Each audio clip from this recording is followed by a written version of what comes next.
Con i tamponi rapidi noi massimo 11-15 minuti riusciamo a avere l'esito e quindi isoliamo la persona e facciamo il tracciamento, soprattutto con le varianti, più che mai con le varianti, perché purtroppo noi abbiamo bisogno, per evitare il diffondersi del coronavirus, che le varianti vengano individuate e bloccate al più presto.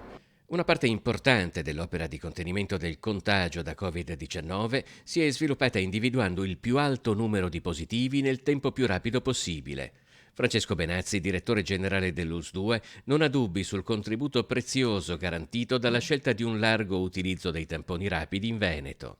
Nelle scuole hanno aiutato, non a caso oggi abbiamo gli indicatori che vanno in giù, quindi praticamente pochi contagi, poche persone che entrano, ormai quasi nessuno che entra in ospedale col Covid, questo è grazie a questo isolamento fatto con tamponi rapidi.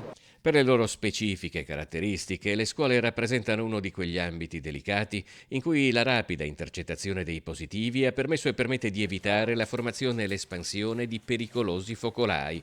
Naturalmente non sono l'unico ambito. I tamponi rapidi, lo sappiamo tutti, funzionano meglio per questo motivo. Gli altri abbiamo bisogno di 36-48 ore, un tempo troppo lungo per ovviamente fermare una diffusione che con la variante inglese anche nella nostra provincia sarebbe velocissima.